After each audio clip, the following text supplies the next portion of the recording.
Oui, bonjour. Donc, simplement, en fait, pour introduire les raisons qui ont poussé la ville de Gravelines à participer à ce projet SARC, à ce projet Interreg, c'est suite aux tempêtes, à la tempête Xynthia, il y a eu beaucoup de modélisations qui ont été réalisées en France sur des risques d'inondation. Et Gravelines n'a pas échappé à cette problématique, puisque un scénario de rupture du milieu dunaire qui affecterait plusieurs centaines de logements à Gravelines a été identifié en 2013, donc qui a généré également des restrictions d'urbanisme sur les secteurs impactés. C'est-à-dire que les habitants derrière forcément sont vus limiter leur capacité de construction derrière ces zones de protection du milieu dunaire. Donc, suite à ça, la ville a engagé avec ses partenaires des études pour voir quels travaux engager pour réduire les risques sur le risque d'inondation, en confortant notamment son milieu dunaire. Mais dès lors, on a été confronté à deux problématiques en France, deux problématiques que beaucoup de nos partenaires en France sont également confrontés. La première, c'est que tous les dispositifs de financement classiques, on a pas mal, je crois que ce sera développé par l'ADREAL juste après, il y a pas mal de dispositifs de financement pour réaliser des travaux pour limiter les inondations en France, sauf qu'elles sont rarement fléchées sur des solutions basées sur la nature. Donc, la première problématique qu'on a eue, c'est pas de dispositif de financement pour nous aider à réaliser ces travaux.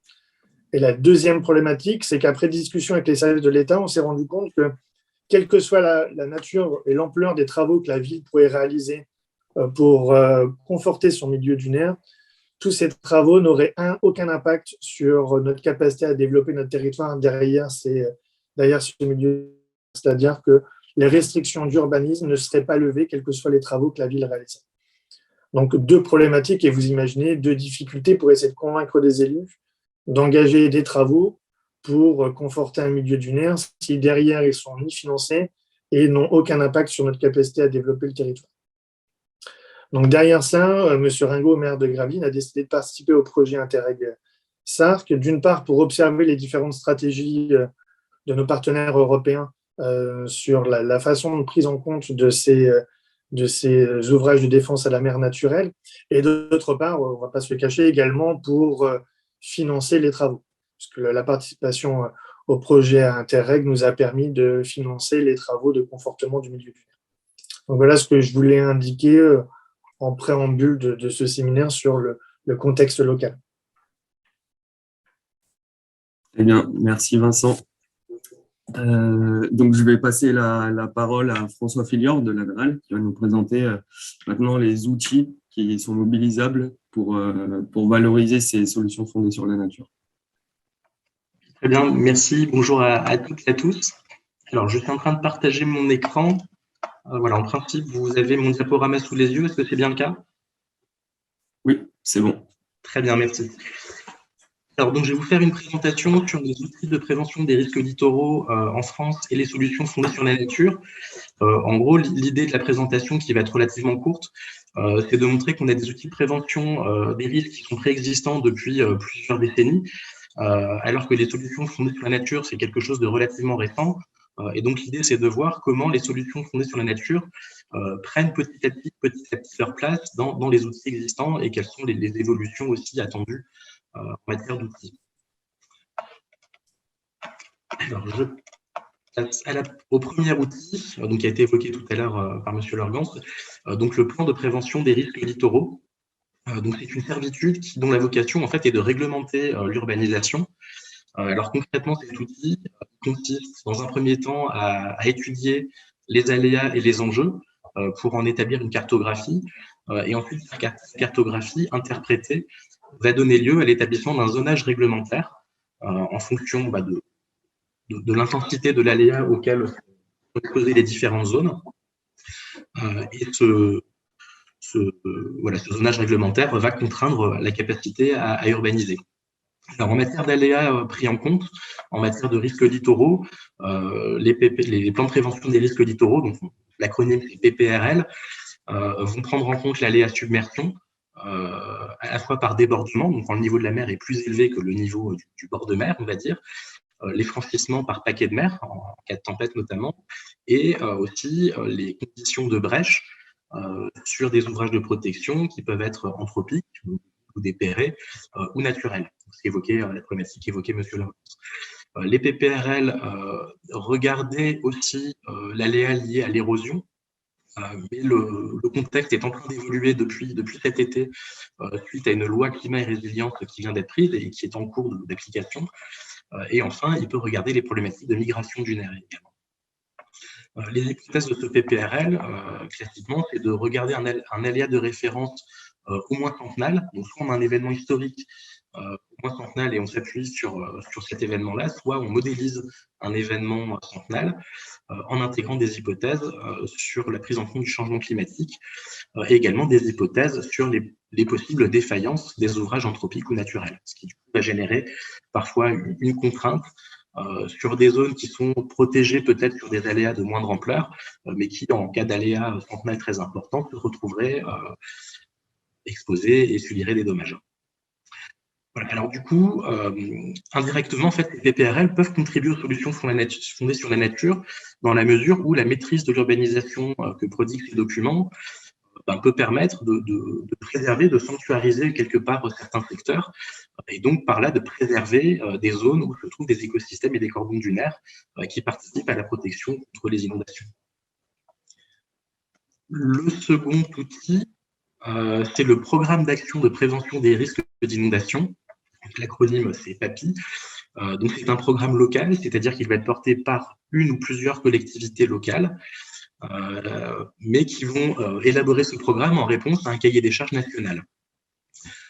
Dans le cadre de ce cahier des charges, donc il a évolué depuis pas mal de temps, et la dernière version date de 2017. Cette dernière version demande que les solutions fondées sur la nature soient systématiquement envisagées, pas nécessairement retenues, mais au moins qu'elles soient identifiées et examinées. Et le programme qui sera retenu in fine par la collectivité devra justifier en fait les raisons qui l'auraient conduit à ne pas retenir ces solutions le cas échéant.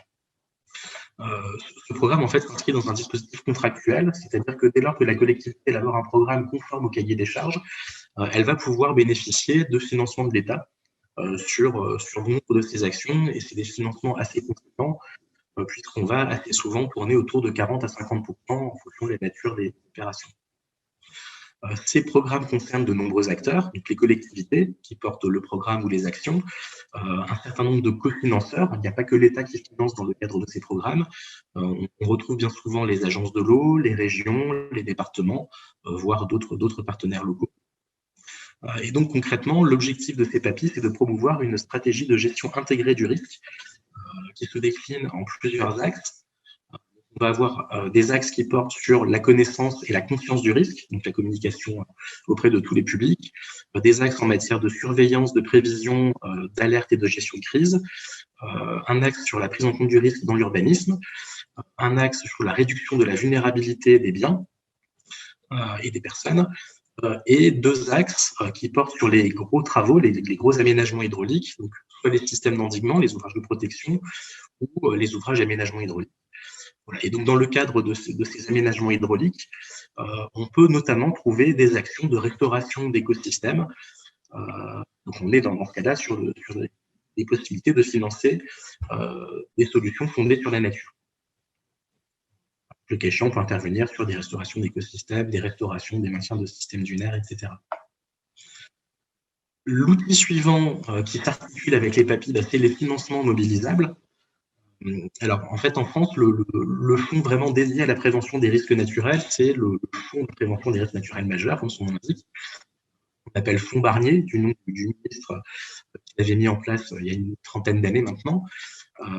Donc, c'est un fonds national dédié aux actions de prévention des risques naturels, dont le financement est assuré par un prélèvement sur les cotisations d'assurance.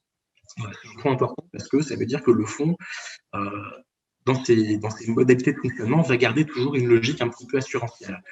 En particulier, le fonds Barnier ne finance pas l'érosion, enfin ne prend pas en compte en fait, les risques liés à l'érosion, puisqu'on considère que c'est un risque qui n'est pas assurable, puisque même s'il y a une incertitude quant au moment auquel les biens vont finir par être touchés par l'érosion, l'idée est de dire qu'au bout d'un certain temps, nécessairement, les biens finiront par être impactés par l'érosion, et donc forcément, le risque finira par se réaliser.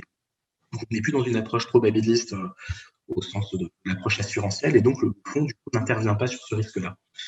Et donc la conséquence, c'est que n'intervenant pas sur l'érosion, le fonds Barnier n'intervient pas ou de façon très exceptionnelle sur les solutions fondées sur la nature en matière de risques littoraux, puisque bien souvent, ces solutions ont d'abord vocation à lutter contre l'érosion et par là aussi à lutter contre la submersion induite. Le second fonds qui, lui, est mobilisable sur l'érosion et donc sur les solutions fondées sur la nature, c'est le fonds AFIT, donc l'Agence de financement des infrastructures de France, qui peut financer des ouvrages de défense contre la mer, avec précisément une condition qui est que ce fonds n'intervient en fait sur les ouvrages de défense contre la mer que justement s'il contribue à la préservation, l'amélioration, la restauration du fonctionnement des écosystèmes littoraux, des milieux dunaires, etc. Donc c'est un fonds qui, dans sa vocation, peut rencontrer les projets de solutions fondées sur la nature. Par contre, c'est un fonds qui est nettement moins doté que le fonds Barnier, de sorte qu'en pratique, la capacité à soutenir effectivement les projets reste assez limitée. Et enfin, on a des financements d'autres partenaires, donc les agences de l'eau, des fonds européens, des financements de collectivités locales, qui sont parfois mobilisables en fonction des critères de ces financeurs, de ces opérateurs. Et donc, se pose aussi la question d'un fonds à créer qui serait dédié à la gestion du trait de côte, la gestion intégrée du trait de côte. Donc, le besoin est bien identifié. Il y a eu des études, il y a eu un rapport parlementaire aussi qui a bien posé le besoin et esquissé quelques scénarios. Mais il n'y a pas de perspective précise à ce jour quant à la mise en œuvre de ce fonds et quant à la façon dont il fonctionnerait et dont il serait financé. Donc, on peut en dire beaucoup plus. Et notamment, il resterait à voir si ce fonds serait à même d'intervenir ou pas sur les solutions fondées sur la nature, étant entendu que les problématiques les plus mises en avant quand on parle de ce sujet sont plutôt orientées sur les problématiques de recomposition littorale, d'urbanisme et de recul en fait de l'occupation urbaine. Voilà, et donc le dernier outil, c'est la stratégie nationale de gestion intégrée du trait de côte. C'est relativement récent, elle a été initiée en 2012 suite à la tempête Xynthia, qui avait fait de gros dégâts notamment sur le littoral en Aquitaine, dans le sud-ouest de la France. Donc ça s'est traduit par un premier plan d'action entre 2012 et 2015, suivi par un second plan d'action en 2017-2019, et qui se poursuit par la loi climat résilience du mois d'août de cette année, qui comprend un volet qui poursuit finalement la dynamique initiée par ces plans d'action. Alors, cette loi climat et résilience, elle renforce la responsabilité des collectivités sur la prise en compte de l'érosion, et également la compétence au sens administratif, notamment dans la prise en compte dans les documents d'urbanisme, de sorte que, pour faire court, l'idée est que les collectivités prennent la main sur la maîtrise de l'urbanisation en remplacement en quelque sorte des plans de prévention des risques littoraux, spécifiquement sur l'érosion, pas sur les autres risques littoraux. Voilà, et cette loi prévoit aussi la mise à disposition d'outils, notamment pour faciliter l'acquisition foncière et permettre la renaturation des milieux littoraux. Donc là encore, cet objectif de renaturation rencontre la philosophie des solutions fondées sur la nature. Et par ailleurs, si on revient sur le plan d'action 2017, ce plan d'action avait vocation à promouvoir le développement des connaissances, avec la création d'un indicateur national, la promotion de réseaux d'observatoires littoraux, etc. notamment. Il encourage les stratégies territoriales partagées parmi les acteurs locaux, et surtout, et c'est le point qui va nous intéresser plus au regard des solutions fondées sur la nature, il promeut l'expérimentation sur ces solutions et la sensibilisation du public et des porteurs de projets, des élus. Et pour cela, il s'appuie notamment sur une logique d'appel à projets. En fait, le constat qu'on fait finalement, c'est que les solutions fondées sur la nature, c'est quelque chose de relativement récent. Ces solutions ne sont pas toujours bien connues, bien appréhendées, y compris par les décideurs et les porteurs de projets. Et donc, l'idée, c'est de promouvoir via des appels à projets des projets qui vont permettre d'expérimenter ces solutions, de les faire connaître et de pouvoir ensuite s'appuyer sur ces retours d'expérience pour sensibiliser sur ce sujet et encourager un développement du recours à ce type de solutions. Et donc, un exemple de projets qui se font dans cette dynamique, on a par exemple le projet Adapto, porté par le Conservatoire du littoral, qui va être présenté juste après.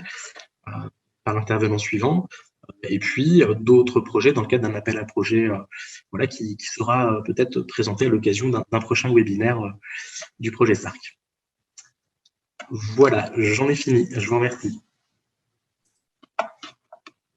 Merci François pour cette présentation. Alors, pour l'instant, je ne vois pas de questions. Surtout, n'hésitez pas à poser des questions dans l'onglet Q&R.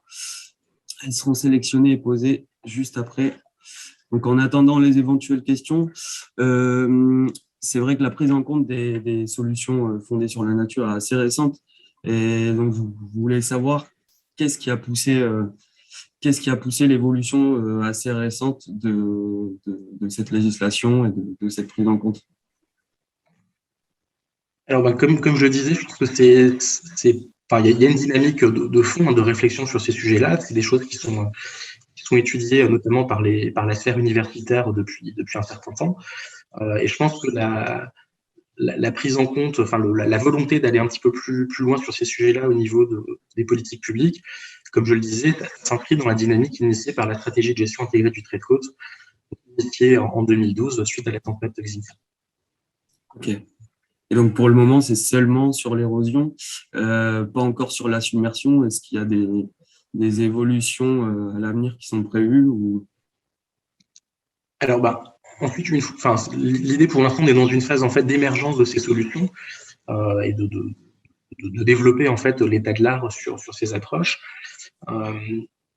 Elles n'ont pas nécessairement vocation à se limiter à l'érosion.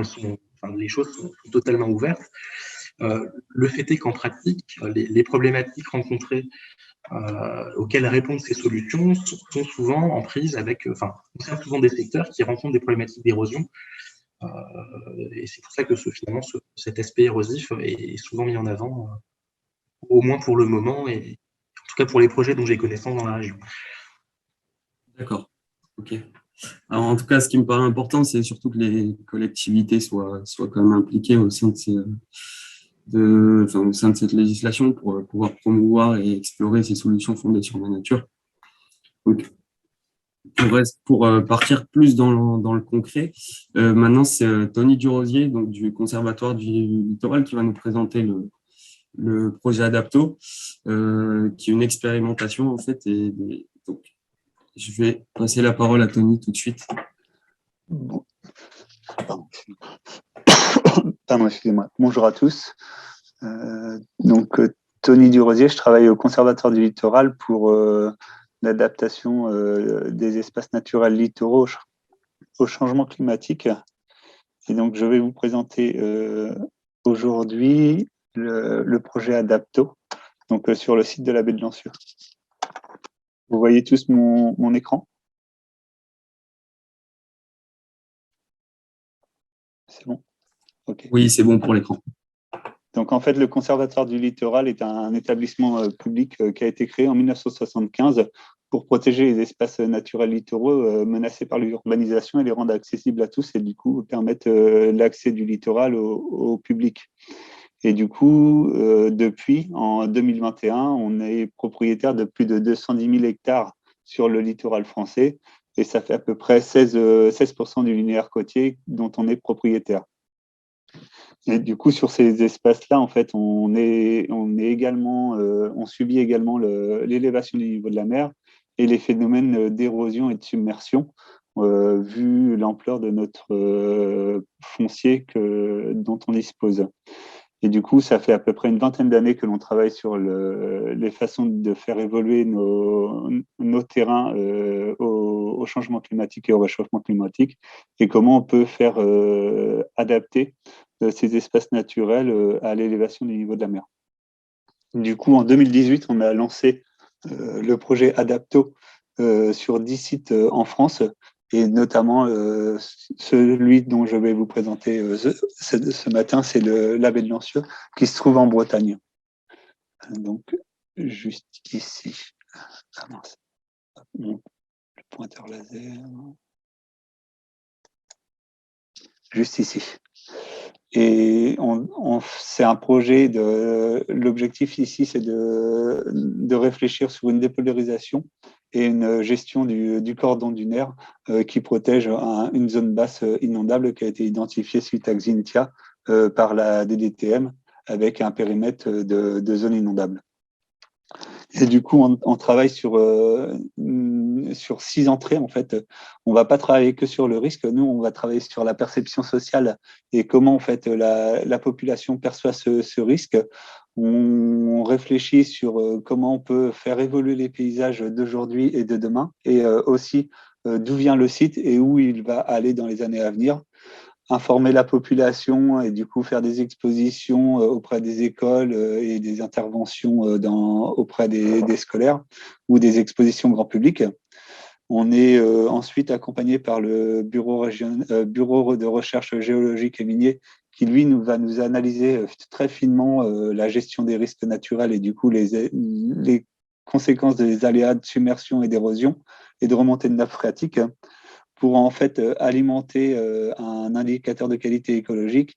Et si les sites venaient à être reconnectés à la mer et du coup dépoldérisés, quel type d'habitat on trouverait sur ces espaces-là et quelles seraient les solutions, les services rendus par ces nouveaux habitats à l'homme. Et enfin, on a développé une analyse multicritère pour intégrer ces choix de gestion. Est-ce qu'on décide de renforcer les ouvrages existants ou de reconnecter des espaces à la mer et du coup, quels sont les avantages et les inconvénients de ces solutions.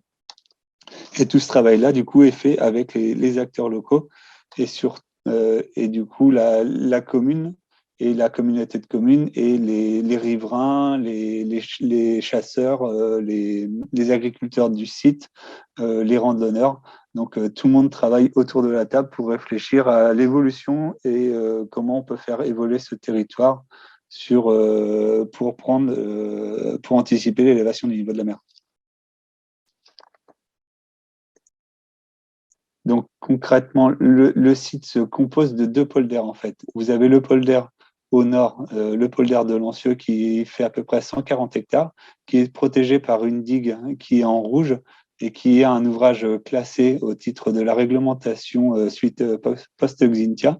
Et du coup, ça va protéger les terrains du Conservatoire du littoral qui sont en bleu foncé. C'est les terrains où l'on est propriétaire. Et en bleu plus clair, c'est les terrains sur lesquels on est en capacité d'intervenir pour acheter les terrains si les propriétaires veulent nous les vendre.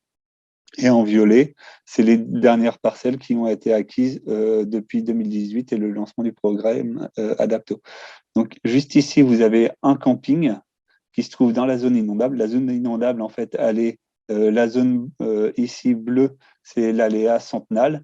Et le jaune, c'est avec une élévation de 60 cm du niveau de la mer. Et du coup, à partir de là, on sait l'ensemble des enjeux qui se trouvent dans cette zone et qui sont protégés par cet ouvrage juste ici. Donc, vous avez un camping, un golf et une trentaine d'habitations qui sont dans la zone. Et un terrain d'aéromodélisme juste ici, et ensuite des pratiques agricoles, donc de la culture céréalière juste ici. Donc ça, c'est la carte du foncier et des cultures céréalières ou de la prairie. Et du coup, ici, vous avez de la culture, de la culture, de la culture. Et tout ce qui est en vert foncé, c'est de la prairie permanente, qui est, elle, beaucoup plus résiliente à une intrusion marine quand les digues viennent à surverser et venir s'étaler dans les zones. Et enfin, le polder ici, qui est, lui, protégé par une digue non classée, qui a été érigée au 19e siècle et qui protège 70 hectares de terrains agricoles, de terrains naturels qui sont sous convention, qui appartiennent au Conservatoire du littoral. Et sur ces terrains, on a une convention avec des agriculteurs pour venir entretenir le milieu et maintenir une biodiversité importante de milieux d'eau douce à l'heure actuelle. Et dans ce périmètre, vous avez une maison qui se trouve ici, un poste de relevage d'eau usée et une habitation qui se trouve en périphérie et une route départementale qui est la principale route littorale et qui fait plus de 50 000 véhicules jour et qui est sur la route littorale du secteur.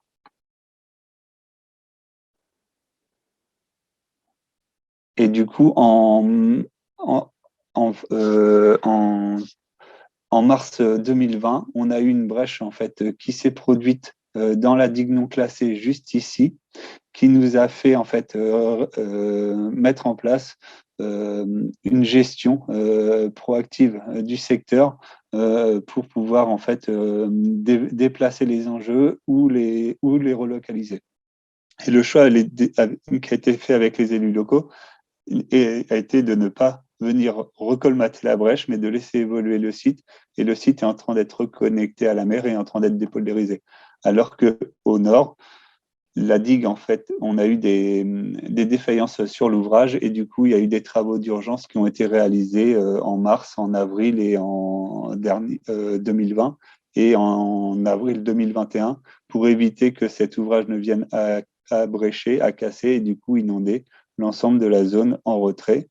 Mais le projet qui est en train d'être porté avec les collectivités locales du secteur, c'est de réfléchir à créer un second ouvrage plus en retrait, car la topographie, en fait, plus ça va et plus on remonte sur le coteau. Et du coup, potentiellement, un nouvel ouvrage de protection qui serait au plus proche des enjeux à protéger. Et à terme, toute la zone entre la digue classée et ce nouvel ouvrage serait dépoldérisée et du coup repartirait comme la zone qui est en train d'être dépoldérisée sur ce secteur. Et du coup, pour mettre en place cette gestion souple du trait de côte, en fait, on a défini le qui fait quoi et les rôles et les compétences de chacun des acteurs locaux entre le conservateur du littoral qui, lui, fait les acquisitions dans un périmètre donné pour diminuer en fait les enjeux dans ces zones-là et faire que le territoire soit moins vulnérable aux aléas climatiques. On fait le suivi, on finance tout ce qui est suivi scientifique de la remise en eau de ce polder. On va également accompagner les agriculteurs locaux, en fait, quand on fait les acquisitions foncières, à transformer leur culture en prairie naturelle, qui est beaucoup plus résiliente pour l'intrusion marine, et repenser les cheminements pour permettre l'ouverture de ce site au public. Et enfin, on accompagne les collectivités sur la réflexion et l'aménagement de leur territoire. Et du coup, eux, les compétences de la mairie, des deux mairies concernées, vont plus porter sur la mise en sécurité de leur population et l'adaptation de leurs documents d'urbanisme pour intégrer les aléas, inondations, érosion et submersion marine et remontée de nappe phréatique. Et enfin, on a la communauté de communes qui, elle, est le gestionnaire des terrains du Conservatoire du littoral et qui, avec les nouvelles compétences, a la compétence GEMAPI et qui, elle, a la responsabilité de protéger les biens et les personnes et éviter les aléas inondations et submersion marine. Et du coup, elle entretient tous les chemins de randonnée que l'on développe sur le territoire. Et en 2024, la digue dont la mairie et le conservateur sont propriétaires vont être transférés à la communauté de communes pour faire son entretien. Du coup, en fait, à partir de là, la répartition des rôles est bien définie entre chacun des acteurs, ce qui a permis en fait de mettre en place les actions que je vais vous présenter ensuite. Donc, le suivi scientifique, par exemple, en fait, nous, on est venu poser sur l'ensemble du marais des capteurs pour comprendre en fait l'impact de la houle sur le secteur et pourquoi l'ouvrage qui était non classé est en train de se dégrader et comment le marais maritime en fait permet de capter les matières en suspension dans la baie et comment ce marais en fait il progresse et il s'élève et du coup il participe indirectement à la réduction de la houle qui arrive sur les ouvrages et protège du coup les ouvrages de l'érosion. Donc c'est ce qu'on appelle la zone tampon comment le marais maritime, les présalés et les shore participent à la réduction des vagues qui viennent déferler sur les pieds d'ouvrage et évitent leur déchaussement. Et du coup, là, vous avez ici l'entrée de la mer, et du coup, avec la houle arrive ici. Sur la zone, ici, on a un présalé qui est très peu développé, et du coup, qui crée une érosion importante de la digue qui est non classée, et de la digue ici. Et du coup, on a essayé de maintenir cet ouvrage de l'entretien courant, mais on n'arrive pas à le maintenir. Et du coup, en 2018, le choix a été fait de le laisser évoluer librement et de ne plus intervenir pour l'entretenir et d'anticiper en fait la relocalisation ou la protection rapprochée de l'ensemble des enjeux qui se trouvent sur la zone. Et du coup, là, vous avez en rouge donc l'ouvrage, la digue ici, la route départementale qui se trouve ici, le poste de relevage ici et la maison qui est ici. Et du coup, en avril 2020, la digue a cassé et du coup, l'ensemble du casier hydraulique ici a été rempli. Et depuis, on fait un suivi scientifique. On a le chenal à marée qui s'est réalisé sur l'ouvrage et du coup, toute la zone ici est en train d'être reconnectée à la mer et en fonction des coefficients de marée, dès les coefficients de marée 80, ce casier ici se remplit. Quand on passe les coefficients supérieurs à 110, le casier ici se remplit et enfin la route qui se trouve ici est submergée et la maison ici a les pieds dans l'eau. Et du coup, à partir de ça, on est en train de mettre en place les solutions de relocalisation de l'ensemble de ces enjeux pour retrouver un présalé beaucoup plus fonctionnel sur l'ensemble de la zone qui va permettre en fait d'avoir des zones d'expansion de crue pour protéger les enjeux qui sont plus en retrait. Et d'arrêt.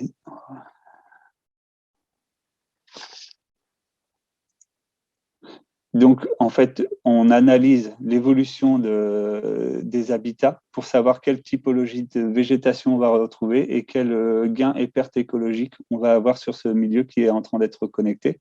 Donc, on a analysé les 10 dernières années de coefficients de marée en situation normale et en situation de tempête pour pouvoir faire des modélisations prédictives d'habitat et quelle typologie d'habitat on va retrouver si on imaginait reconnecter toute la zone.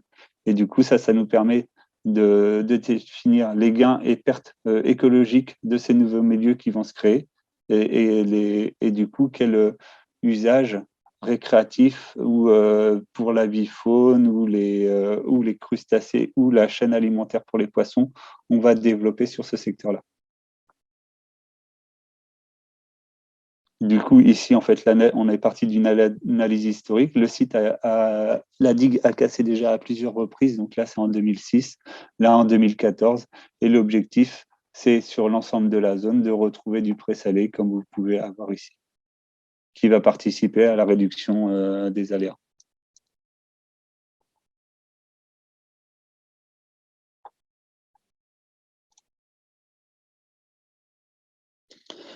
Donc cette analyse fine, en fait, avec des temps d'immersion et de submersion, fait que le choix a été fait on va surélever l'ouvrage ici en interne pour éviter, dans un premier temps, une submersion de la route départementale et à terme, mettre un ouvrage de protection au plus proche de la route départementale pour anticiper le changement climatique. Et du coup, ça veut dire que le poste de relevage qui se trouve juste ici a été protégé dans un premier temps et il va être ensuite déplacé. La maison ici a été évacuée et les habitations qui sont ici font l'objet d'une protection rapprochée pour permettre la reconnexion de tout ce marais à la mer.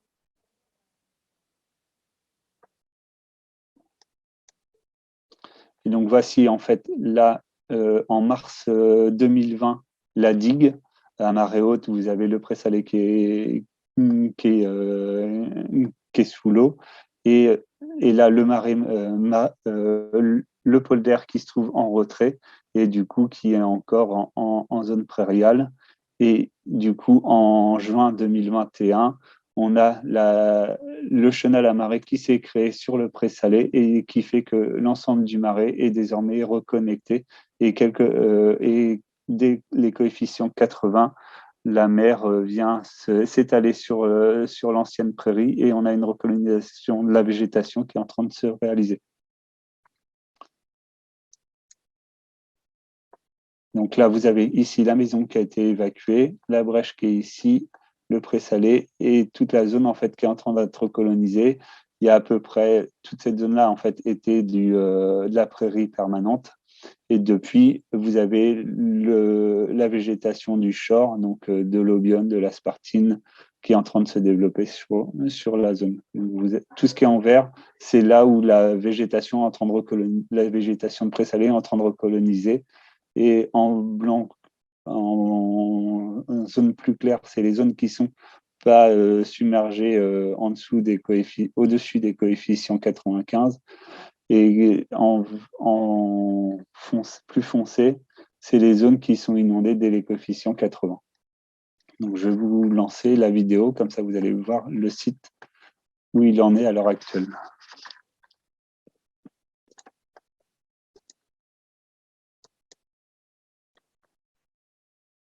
Vous avez dans le fond la digue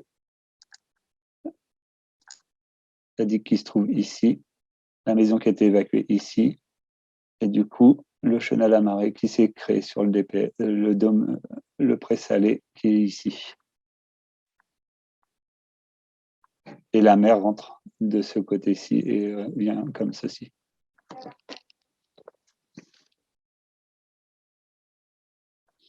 Donc ce site-là fait 70 hectares.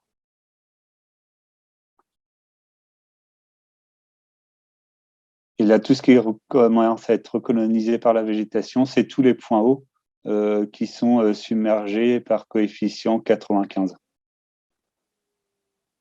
D'où l'importance d'avoir une analyse très fine en fonction des coefficients de marée de la zone pour savoir comment le présalé se développe derrière la digue. Et du coup, ici, vous avez les chenaux à marée qui sont en train de se créer dans le présalé, dans le marais, dans l'ancien polder. Et juste ici, avant la rupture de l'ouvrage, tout ceci, en fait, était du présalé, était au même niveau que les zones à gauche et à droite que vous pouvez voir sur l'écran. Et ce chenal à marée s'est fait sur une nuit.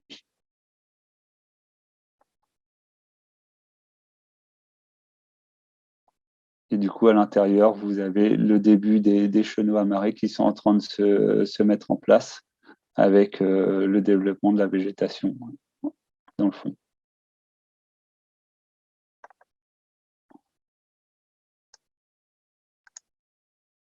Donc, du coup, là, par exemple, c'est les petites levées de terre que l'on a fait sur le poste de relevage en attendant qu'il soit déplacé par la mairie, hors zone submersible. On est venu aussi poser des clapets anti-retour pour éviter que la mer remonte le long des chenaux et ne vienne inonder certains terrains privés.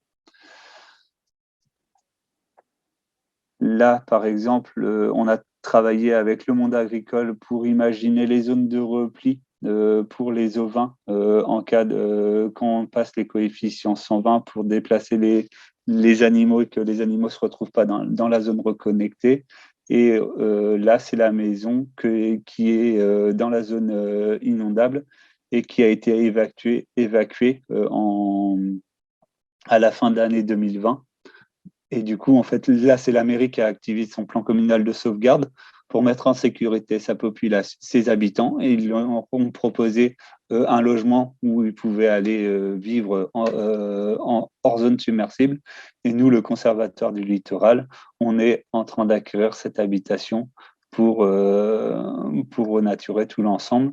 Et cette habitation ne va pas être détruite, mais en fait, on va l'utiliser comme un support pédagogique pour expliquer l'évolution de l'ensemble du marais. Et du coup, ici, vous avez la brèche et là, le site qui est rempli par coefficient 95. Et derrière, réglementer tous les usages du site et l'accès au site, et notamment, en fait, quand on peut passer sur la route qui est ici et qui est inondable ou non, et en fonction des coefficients de marée et en situation de tempête. Et donc, voici par exemple, en fait, là, on travaille avec des architectes pour donner des opportunités au territoire de valoriser cette reconnexion marine et potentiellement la maison qui va être achetée, que ce soit un support pédagogique de présentation des solutions fondées sur la nature et du coup que les gens puissent rentrer dedans et visualiser le site à une maison dans une zone inondable à marée haute et à marée basse et les volumes d'eau qui rentrent dans la zone. Donc voilà, ça c'est des propositions qu'on est en train de travailler avec les élus locaux du devenir de cette maison pour en faire une valorisation écotouristique. Et du coup, là, on fait aussi le temps de mettre en place des ouvrages définitifs au plus proche des habitations. Cette maison a été construite avant la construction de la digue et du coup, elle était normalement à la limite de la tempête centenale. Mais depuis la construction de la digue, en fait, il y a une élévation quand même de quelques centimètres du niveau de la mer depuis le 19e siècle, qui fait que en fait, la maison se retrouve à la limite maintenant des coefficients 120. Et du coup, là, vous avez par exemple le portail qui est ici sur la photo qui a été prise en avril 2021. Qui présente en fait la submersion jusqu'où l'eau en situation normale avec un peu de surcote vient au pied de la maison. Du coup, avec la municipalité met en place un merlon de terre provisoire le temps de trouver un ouvrage définitif.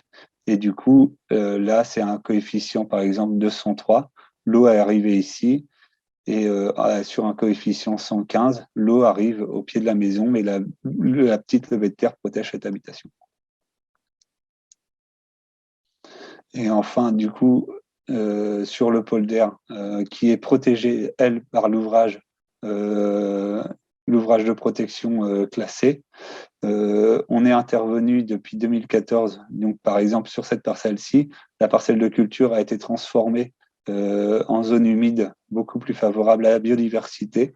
Et du coup, on retravaille avec le monde agricole des usages, des pratiques agricoles qui sont beaucoup plus résilientes et adaptées à la protection des zones humides.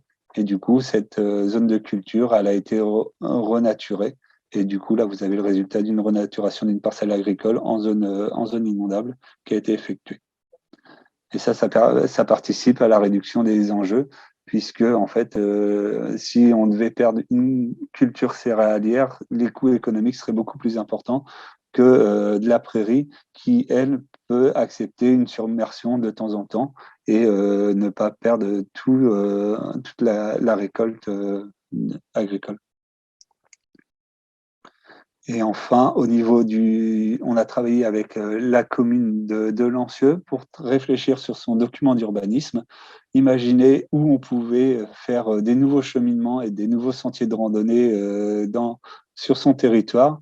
Et le camping, ici, il a été identifié une parcelle en orange qui permettra en fait de déplacer les infrastructures lourdes du camping et éviter son inondation en cas de forte pluie ou de surverse occasionnelle de l'ouvrage. Et du coup, là, par exemple, c'est les travaux qui ont été réalisés par la Fédération d'hôtellerie de plein air pour développer de l'habitat résilient de camping et comment on peut imaginer les nouveaux campings de demain. Donc là, c'est des travaux qui sont en cours sur ce secteur-ci pour pouvoir accompagner le camping à relocaliser une partie de ses enjeux hors zone submersible et adapter ses hébergements dans la zone. Et du coup, vous avez aussi dans le document d'urbanisme, en fait, les trentaines d'habitations qui sont dans la zone qui doivent s'adapter à cette possible submersion marine qui va se venir dans les années à venir, car l'ouvrage de premier rang, en fait, peut submerger dès qu'on passe des coefficients 120 avec une surcote de 20-30 cm. Et du coup, l'eau viendrait s'étaler dans la zone. Et du coup, avec un aléa centenal ou un aléa décennal, on aurait une partie de la zone qui serait inondée. Et enfin, là, par exemple, nous, notre intervention ici, dans la zone inondable, vous aviez un projet de lotissement de villages vacances dans les années 80 avec le développement d'une maison témoin que vous avez ici. Et du coup, on a acquis cette maison témoin en 2018. Et là, vous avez la suppression de cette maison pour renaturer le site.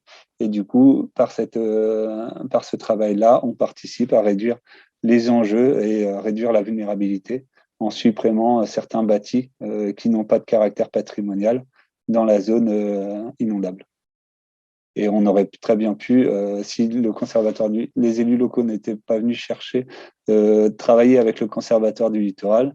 Dans la zone C, 300 habitations loisirs de logements qui se seraient développées dans la zone. Et du coup, on a aussi travaillé avec la municipalité. Ici, vous avez deux cordons dunaires qui participent au système d'endiguement et à la protection. Et du coup, ces cordons dunaires ont été retravaillés pour leur permettre de s'engraisser et de reculer progressivement avec l'élévation du niveau de la mer, avec la pose de fascines et la canalisation du public ou la suppression du camping sauvage dans la zone pour pouvoir permettre au cordon dunaire de se restituer et de reculer sur le secteur.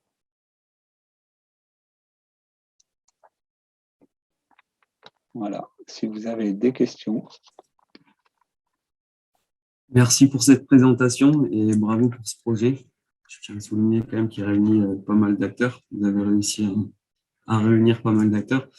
Alors, il y a plusieurs questions, dont la première, est-ce qu'il y a un avenir pour l'agriculture professionnelle dans le secteur ou des facteurs comme la salinisation l'empêcheraient sur le long terme?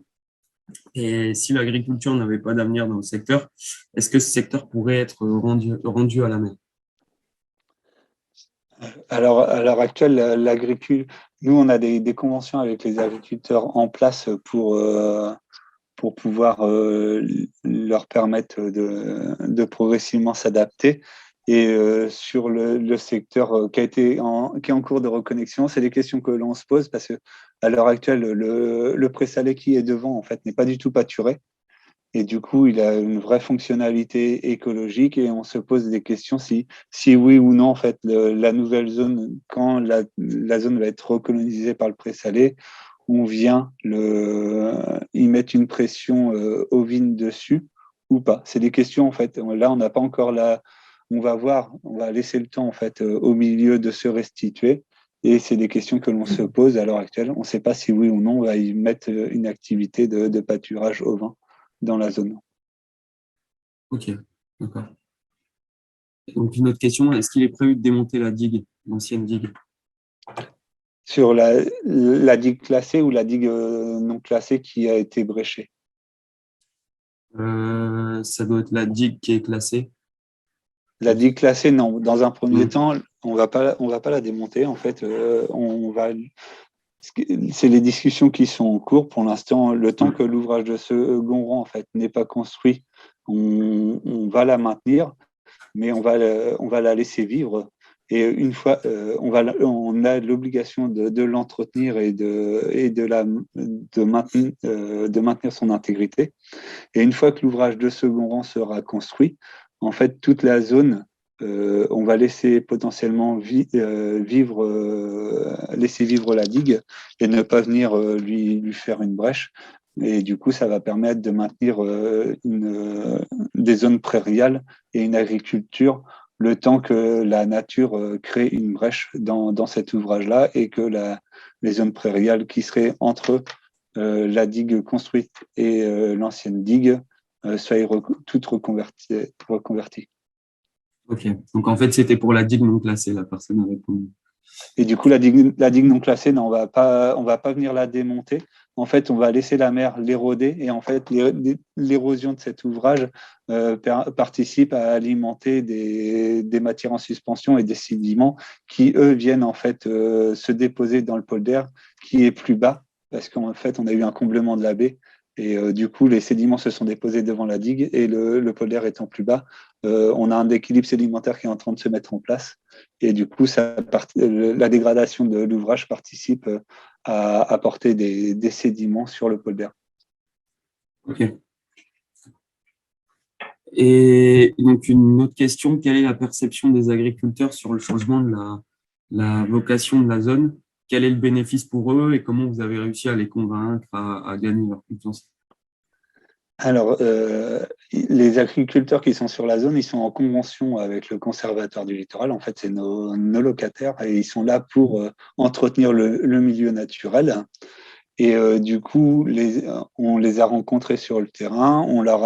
On travaille avec la Chambre d'agriculture et la SAFER pour leur proposer pour que, en fait, ces établissements publics et les collectivités locales leur proposent des terrains en dehors de la zone submersible.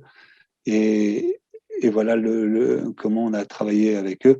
Et on a un agriculteur sur la zone de Lancieux qui est parti à la retraite. Et du coup, on a proposé des terrains de repli en dehors de la zone qui est reconnectée. Ok. Dans la limite du foncier dont on dispose. Après, au-delà, c'est un travail avec la Chambre d'agriculture et la SAFER pour leur proposer des solutions quand il y a des départs en retraite ou autre de terrain. Ok, merci. Et donc, une dernière question de Camilla qui demandait, est-ce que vous avez mesuré la quantité de carbone piégée grâce à ce projet? Là, en fait, pour l'instant, on n'a pas encore le présalé n'étant pas encore fonctionnel et les plantes n'étant pas encore installées. On a des estimations de captation de carbone à 2030, mais à l'heure actuelle, on ne peut pas donner un chiffre parce qu'on n'a que très peu de plantes de présalé qui sont implantées dedans. Mais oui, c'est des choses qui sont analysées dans l'analyse multicritère pour savoir, parce que le présalé, c'est le troisième puits de carbone, le troisième meilleur habitat naturel qui capte le plus de carbone au monde. Et du coup, ça participe à la réduction à la captation de carbone dans la zone. Ok. Et donc, il me semble que Kouiraïn voulait poser une question. Kouiraïn, si...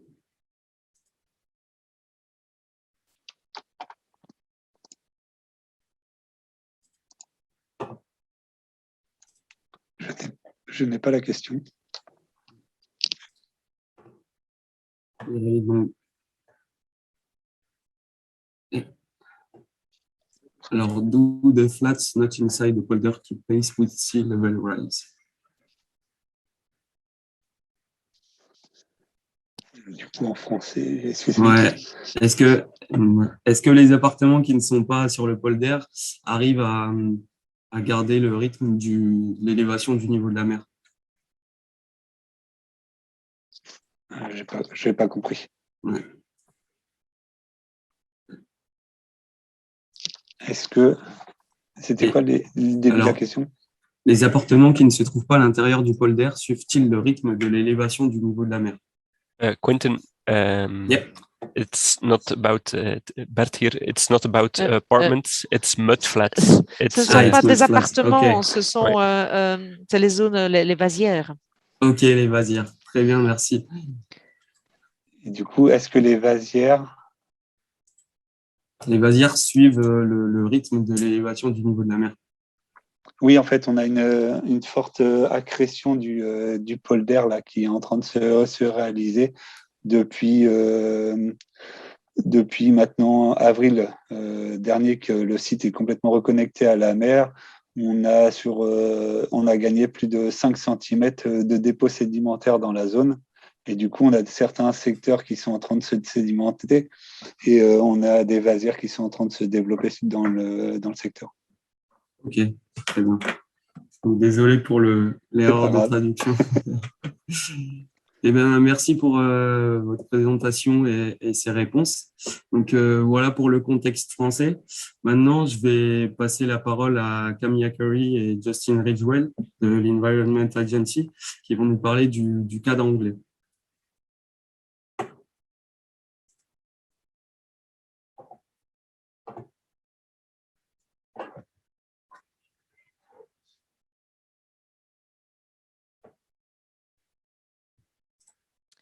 Hi everyone. Oui, bonjour à tout le monde. J'espère que vous voyez bien mon écran. C'est bon. C'est bon pour nous. Je m'appelle donc Camilla Curry, responsable de la gestion des risques dans l'agence environnement. Et est avec moi Justine Ridgewell, toujours de l'agence environnementale, et il est conseiller côte pour la région du sud-ouest de l'Angleterre. Je vais vous présenter de la gestion du littoral en Angleterre et vous expliquer comment nous avons mis en place des structures et des politiques, comment elles influencent la manière dont on gère notre littoral.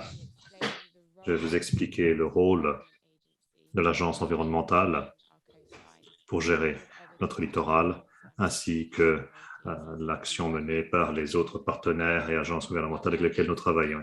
Je parlerai ensuite des avantages du cadre de gestion du littoral que nous avons mis en place.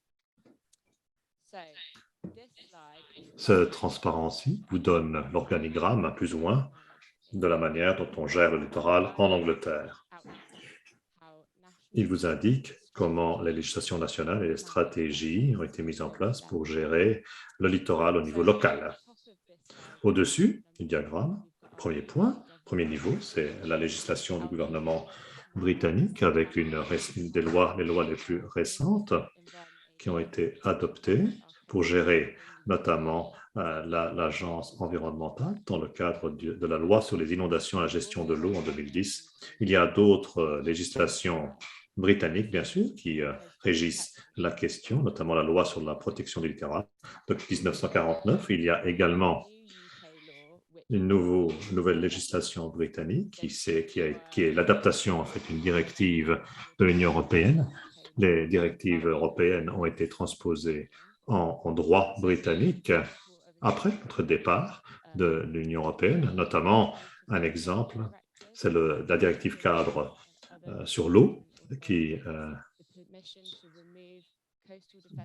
mandate les agences pour améliorer la qualité de l'eau du littoral. Donc voilà un exemple d'une directive européenne qui a été transposée en législation britannique.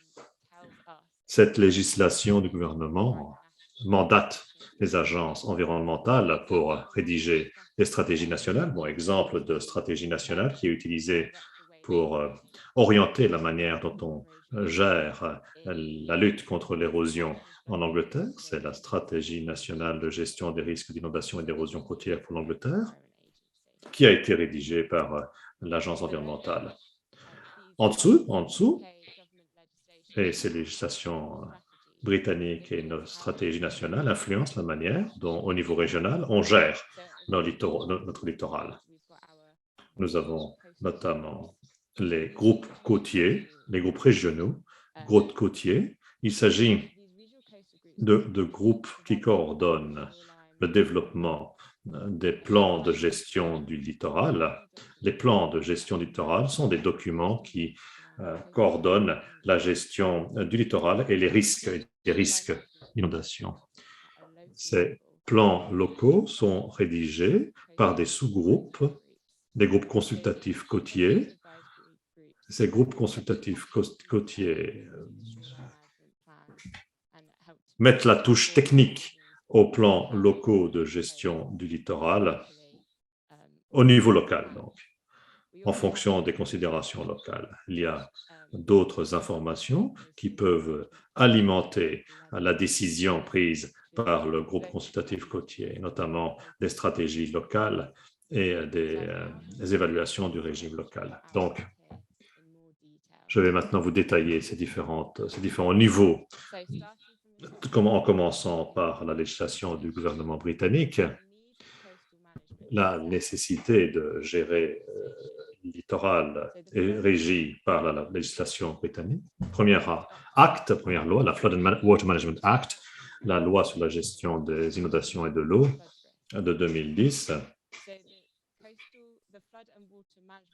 cette loi a été adoptée après 2007, quand il y a eu des inondations massives qui a touché des dizaines de milliers de domiciles au Royaume-Uni, et une évaluation a été réalisée sur les risques de ces bâtiments et on a identifié la nécessité de mieux gérer les risques contre les inondations. Principal résultat de ces inondations en 2007 donc, a été la loi sur la gestion en 2010, qui donne aux agences pour l'environnement 3 nouvelles responsabilités. Et ces 3 nouvelles responsabilités sont présentées ici. Premièrement, l'Agence pour l'environnement doit jouer un rôle de surveillance stratégique des inondations et des côtes. Ensuite, deuxième responsabilité, élaboration d'une stratégie de gestion des risques d'inondation et d'érosion côtière. Ça renvoie au deuxième niveau dont je vous ai parlé précédemment. Et troisième responsabilité, l'Agence pour l'environnement doit également veiller à ce que des plans de gestion du littoral soient mis en place sur le littoral anglais. Avant cette législation, il n'y avait pas d'exigence obligatoire pour les agences pour l'environnement de jouer le moindre rôle dans la gestion du littoral. Mais maintenant que cette législation est en place, c'est le cas. Notons également qu'il y avait une loi sur la gestion avant cela, mais elle n'était pas vraiment prise en compte.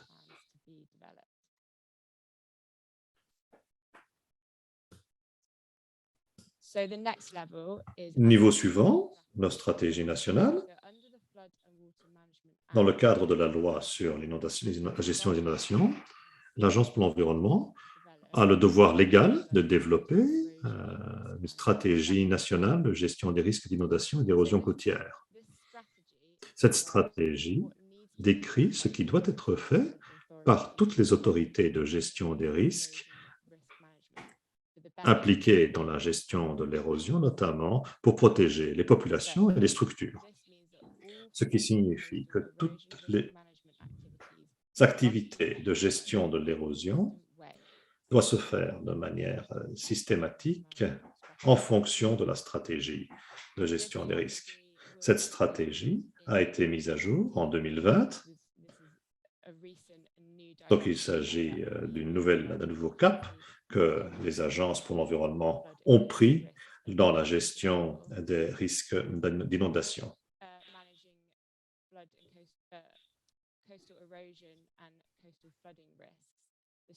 Pour gérer donc les risques, la stratégie souligne 3 stratégies clés.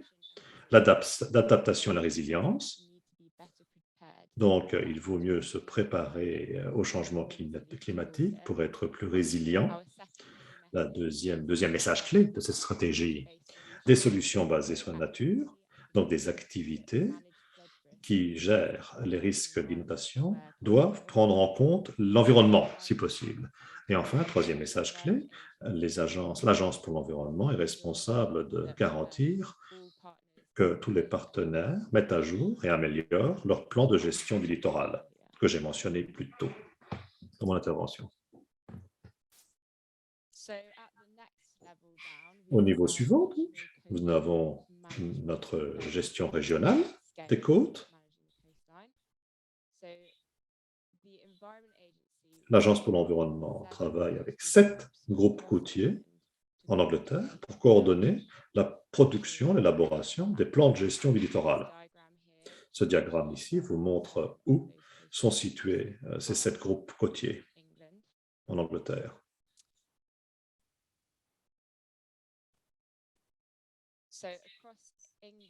Donc, partout en Angleterre, ces 7 groupes côtiers sont responsables de garantir qu'il y a des plans de gestion du littoral au niveau local. Donc, partout en Angleterre, il y a en tout 20 plans de gestion du littoral. Dans le South-West, par exemple, l'agence doit veiller à ce qu'il y ait 4 plans de gestion du littoral local.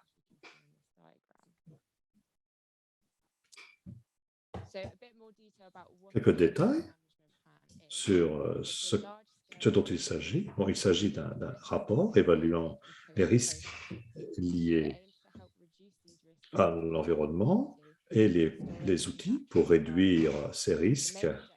Le principal objectif de ces plans est d'identifier des politiques de gestion à long terme et durables pour la côte, pour le littoral.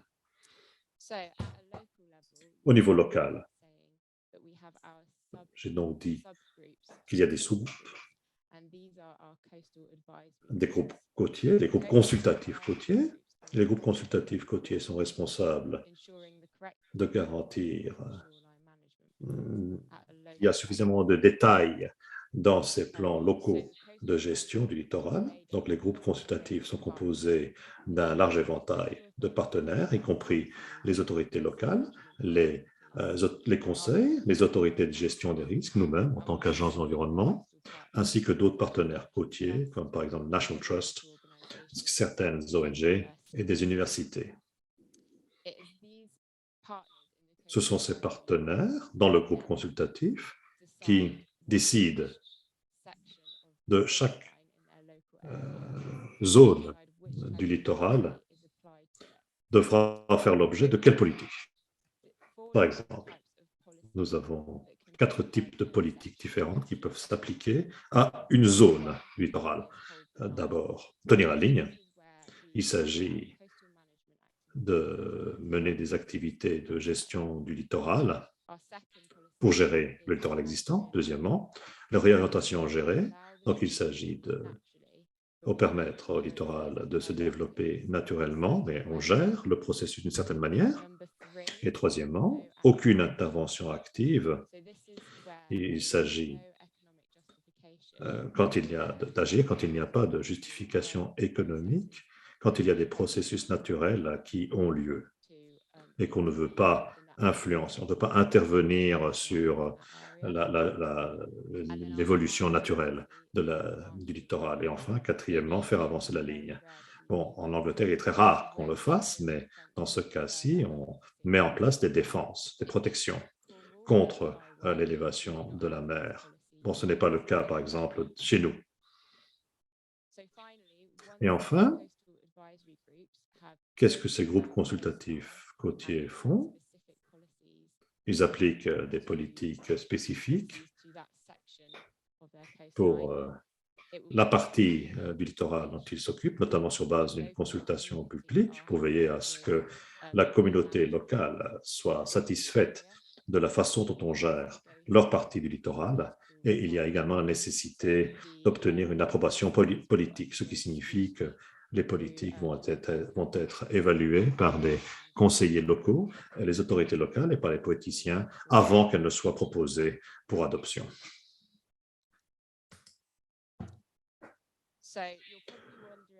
Vous vous demandez sans doute ce à quoi ça ressemble. Ce à quoi ressemble ce plan local de gestion. Ici, j'ai pris une photographie pour la zone de Cornwall, où l'on peut appliquer nos politiques sur le littoral.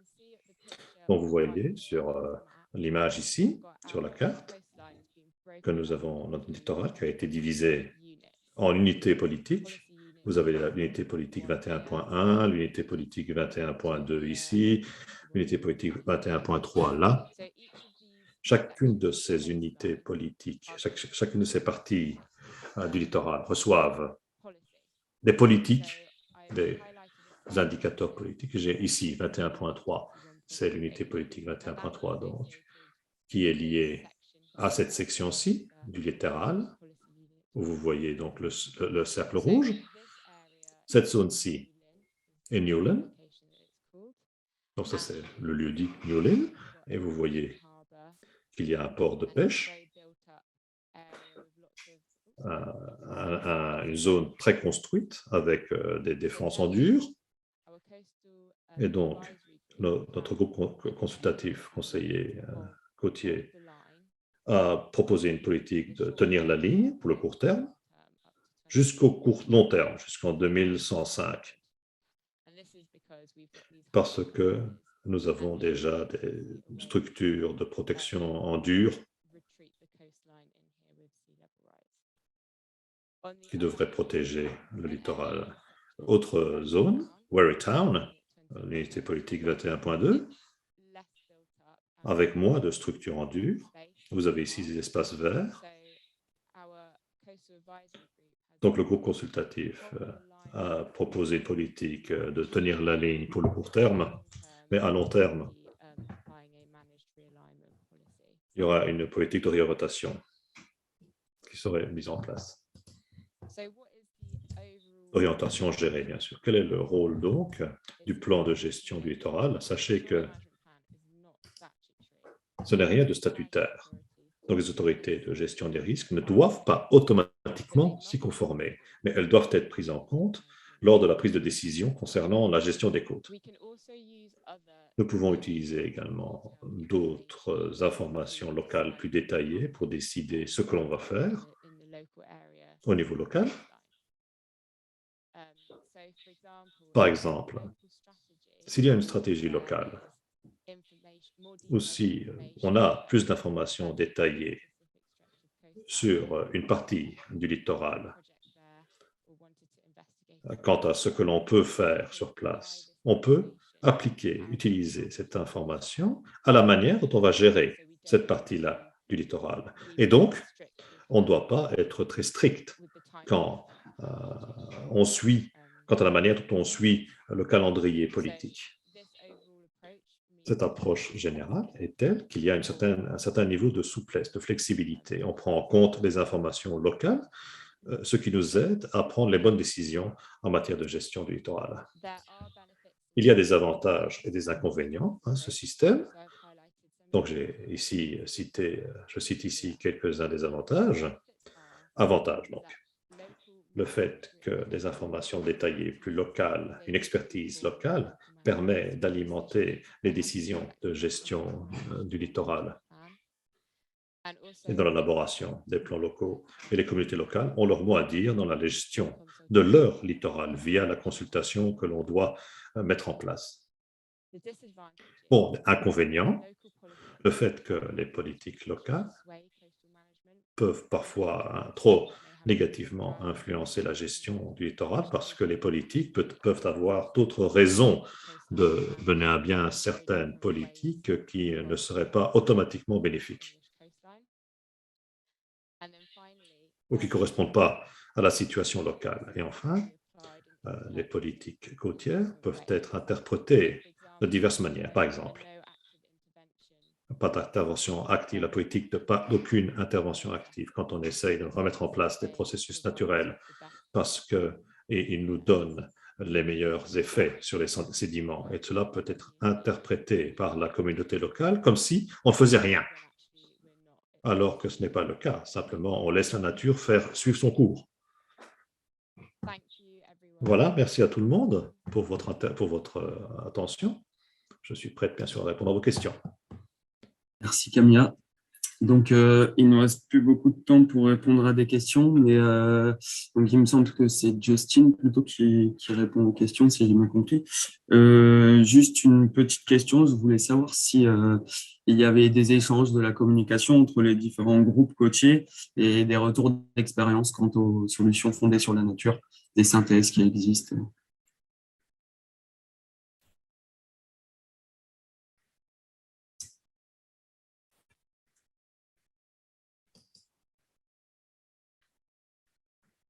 Justin ou Camilla?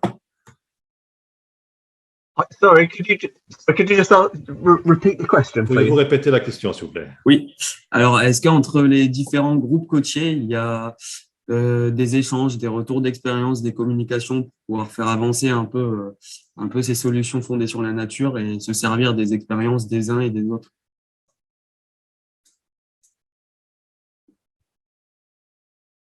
Yes, absolutely. At a national Oui, tout à fait, au niveau national. Oui. Il y a l'Agence nationale pour l'environnement qui facilite ce type d'échange via un comité de surveillance nationale, en quelque sorte, qui rassemble les présidents ou les responsables de chacun de ces groupes locaux côtiers dans le cadre d'un forum national qui permet un échange et un essaimage d'expériences, avec bien sûr d'un échange sur les exemples de bonnes pratiques dans l'élaboration des solutions basées sur la nature. Et en effet, nous avons un comité, un groupe qui nous permet de garantir l'essaimage et l'échange de bonnes pratiques. Et au niveau régional, outre les groupes côtiers, nous avons également des comités locaux inondations qui permettent également l'échange des bonnes pratiques et l'essaimage des enseignements auprès des autorités régionales et locales. Donc, oui. C'est un réseau, en quelque sorte, qui garantit que cet échange ait lieu. Ok, merci Justin pour cette réponse. Alors pour pouvoir suivre un peu le rythme et le programme, j'ai vu qu'il y avait des questions, on les posera plutôt à la fin. Et je vais passer la parole maintenant à Daphné Thome de la MDK qui va nous présenter le contexte pour la Flandre belge. Daphné. Okay, I'll try to share my screen.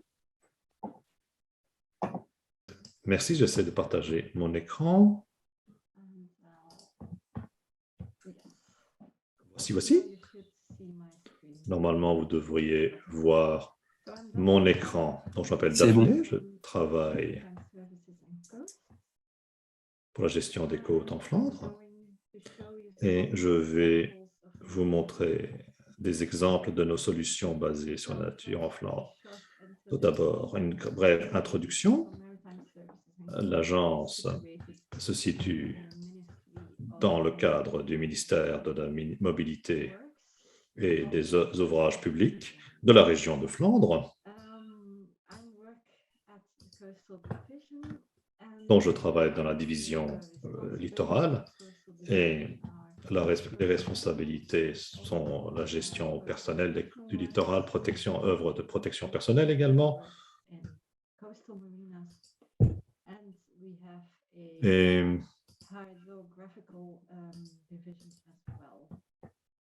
nous avons également plusieurs agences géographiques. Quelques informations sur les politiques de protection littorale en Flandre, dont nous sommes responsables de la protection des côtes de 67 km,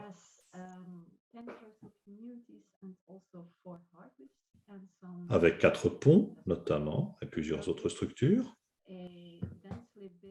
Donc ici, vous voyez que c'est une zone dense, avec une forte valeur économique. Et bien sûr, elle est soumise à des inondations. Les zones vertes que vous voyez ici, c'est les zones qu'on appelle hinterland, composées de dunes notamment, qui normalement défendent la zone des inondations. Donc, nous sommes responsables du master plan sur la sécurité côtière, dont le but est de protéger le littoral et l'arrière-pays flamand contre l'impact des tempêtes. Et également de gérer l'élévation estimée du niveau de mer, qu'on estime à 30 cm en pot à l'horizon 2050 et à 80 cm à l'horizon 2100. Donc, comment nous avons procédé à une première étude d'évaluation du master plan dès 2007. Dans un premier temps, nous avons défini les maillons faibles sur la côte, sur le littoral, donc les zones où il y a le plus de risques. En 2007, un tiers du littoral et tous les ports avaient donc été soumis à cette évaluation et nous avons identifié les maillons faibles, notamment sur le front de mer et aux endroits où se trouvent les digues et les murs de quai. Deuxième étape dans cette étude,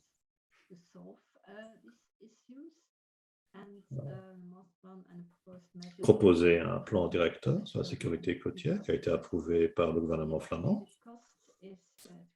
en 2011. Son coût estimé s'élève à 300 millions d'euros. Donc, il s'agira de coûts couverts par le gouvernement flamand, parce que pour la construction de certains de nos ouvrages, les communautés côtières pourront également apporter leur contribution financière.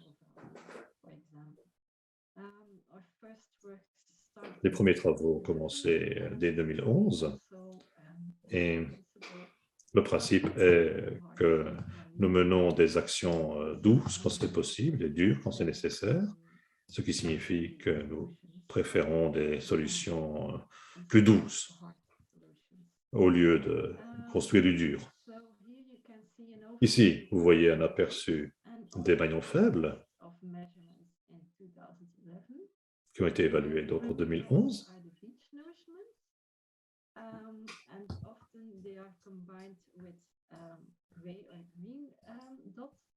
Donc, vous voyez les verts, les points gris qui sont les plus dangereux, avec également les solutions en vert, avec la construction notamment de bassins à ondes stationnaires.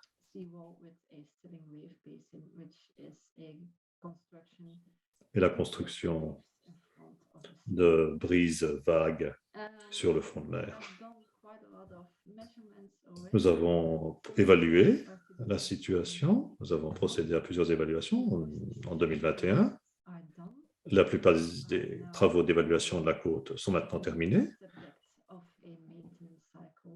Et nous avons lancé un premier cycle d'entretien. Les premiers travaux qui doivent être réalisés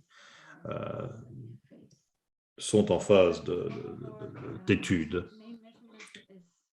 La principale mesure, les rechargements.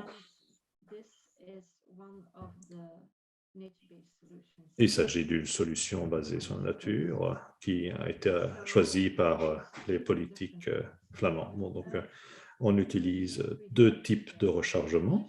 Le rechargement de la plage, en élargissant donc la plage, la zone de la plage, et ainsi on protège le niveau de la côte. Deuxième solution qui est souvent utilisée, le rechargement des dunes.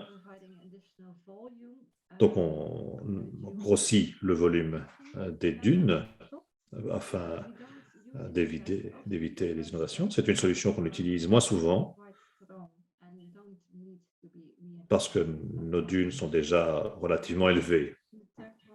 Troisième solution, le rechargement du littoral.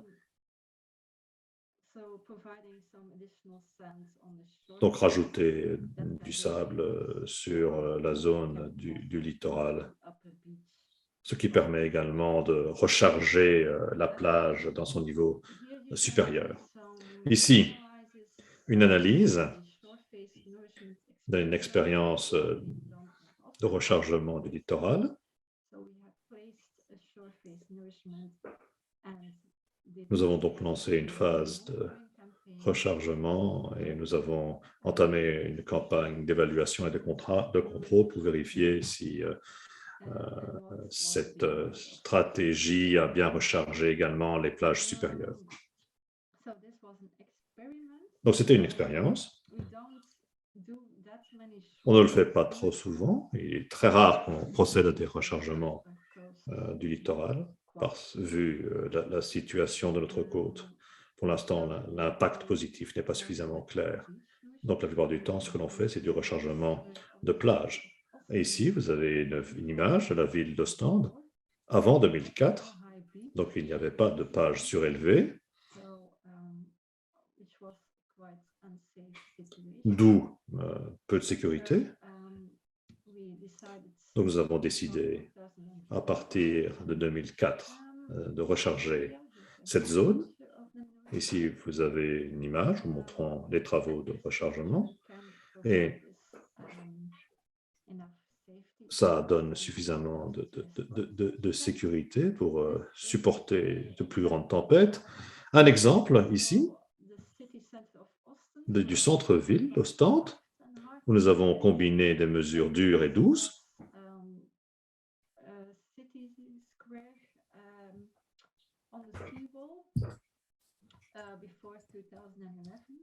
Donc, la situation avant 2011, nous avons élargi la place, nous avons construit des constructions pour briser les vagues et nous avons fait du rechargement de la plage. Et nous avons également une structure mobile qui peut être rajoutée en le cas échéant s'il y a des tempêtes extrêmes qui sont prévues.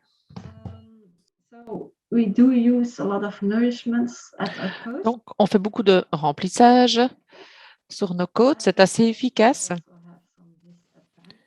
Mais ça a aussi ses inconvénients. Il faut savoir qu'on est dans un environnement très dynamique. Donc, ces activités de rechargement sont sujettes au transport qui vient principalement de la France, qui peut être perturbé également en cas de tempête. Et donc, voilà les aléas également auxquels nous sommes soumis. Donc, pour ces rechargements, il faut prendre des mesures de protection contre le sable. C'est pour ça que nous faisons des analyses de sécurité avec un programme d'entretien. Alors, je vois que je n'ai plus beaucoup de temps, donc je vais un petit peu accélérer.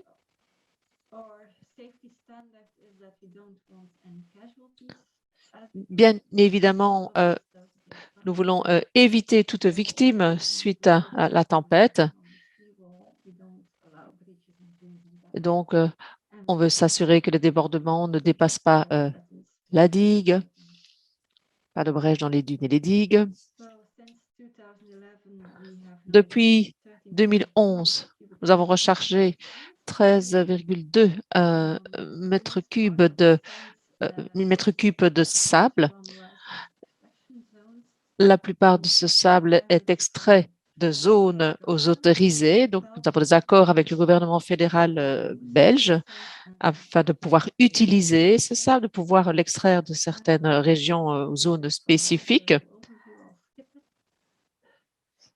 Voilà un petit aperçu du sable, de la quantité de sable que nous avons rechargé. Et voici les dunes devant la digue. Je vais également donner d'autres exemples de solutions basées sur la nature. Donc, nous sommes assez familiers du remplissage, du rechargement des plages, mais c'est quelque chose que l'on fait souvent. Mais on s'est rendu compte depuis un petit temps qu'on peut également trouver d'autres solutions. Voici un exemple d'un projet pilote à Middelkerk. Vous voyez donc des dunes devant la digue, des digues qui sont enherbées. Donc, plutôt que de changer quelque chose directement sur la plage avec du sable, nous avons un projet de revégétation. Alors, comme je l'ai expliqué, il y a un problème d'érosion de nos côtes parce que le sable, effectivement, se transporte aussi par le vent. Ceci n'est pas sans poser quelques problèmes. Effectivement, ça peut trouver des routes qui sont bloquées, fermées à cause du mouvement du sable, du dépôt de sable. La raison pour laquelle, avec la ville d'Ostende, nous venons de lancer un autre projet pilote dans le cadre de SARC pour aménager des ducs devant la digue de mer afin de capturer le sable et en même temps, ça permet de constituer une mesure de sécurité et de protection contre des submersions, des inondations. Voilà d'autres images de la reconstruction d'une dune.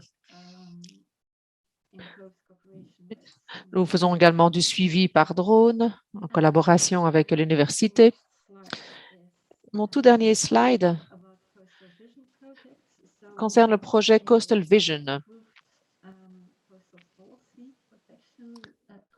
Nous avons élaboré une politique de protection d'ici à 2050, mais actuellement, le gouvernement flamand réfléchi à la possibilité d'étendre cette politique au-delà de 2050. Bon, l'idée, bien sûr, reste la même, c'est de protéger la côte flamande et néerlandaise en cas d'augmentation du niveau de la mer plus grave. On a évalué jusqu'à des niveaux de mer pouvant atteindre 3 mètres d'augmentation. Donc, l'idée, c'est de protéger la côte et l'arrière-pays à long terme contre une élévation de ce niveau-là. Voilà, c'était ma présentation. J'espère que je n'ai pas dépassé le temps qui m'était imparti. Merci Daphné, ça va, on est à peu près dans les temps. Donc, je vois qu'il y a quelques questions. Alors, la première, le rechargement de la plage n'est pas pérenne. À quelle fréquence le rechargement doit-il être renouvelé?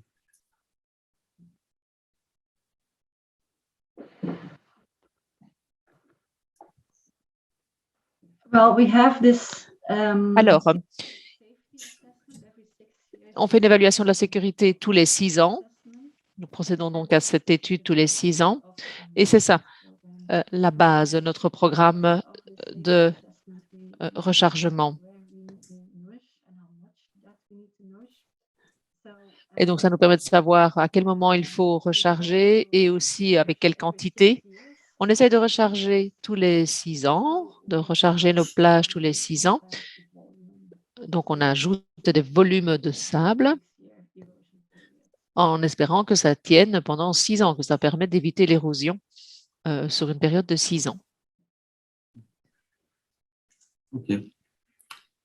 Et une autre question donc, à quel degré le projet SARC a-t-il contribué à développer ces solutions fondées sur la nature que vous mentionnez dans la présentation?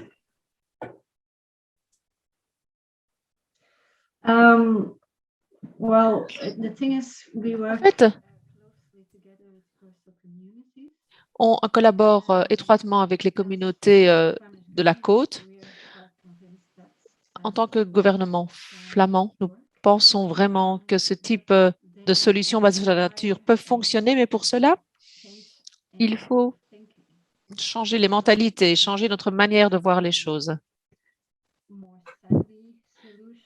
Ce sont des solutions plutôt sablées et c'est la nature aussi. Donc, on ne peut pas non plus, la nature peut être surprenante et on ne peut pas tout prévoir avec précision. Et donc, c'est très important de collaborer avec les communautés, les collectivités côtières.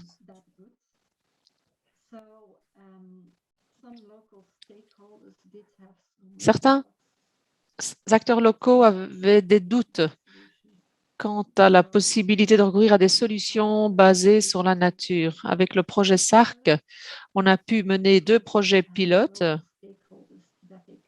et démontrer aux parties prenantes locales que ça fonctionne et que c'est gérable, faisable.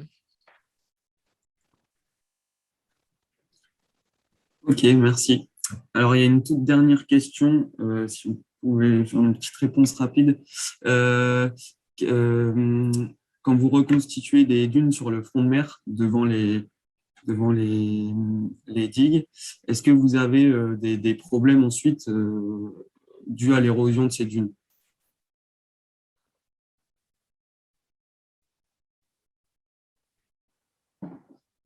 En fait, pour que les dunes soient stables, il leur faut du sable.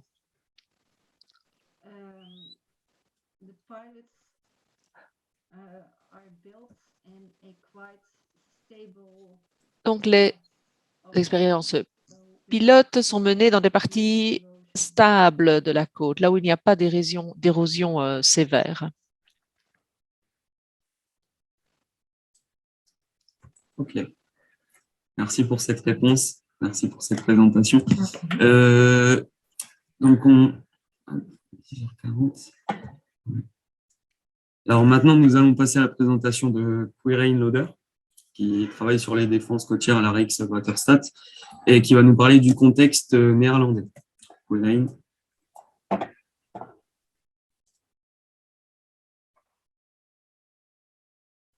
Hi, thanks.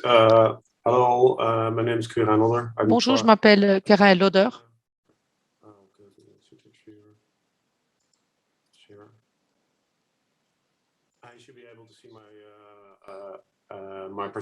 J'espère que vous voyez ma présentation à l'écran. Je voudrais vous parler de notre gestion des solutions basées sur la nature, comme cela est appliqué aux Pays-Bas actuellement, et ce qu'on prévoit pour plus tard. Alors, WASTA, c'est l'équivalent néerlandais de l'Agence environnement au Royaume-Uni.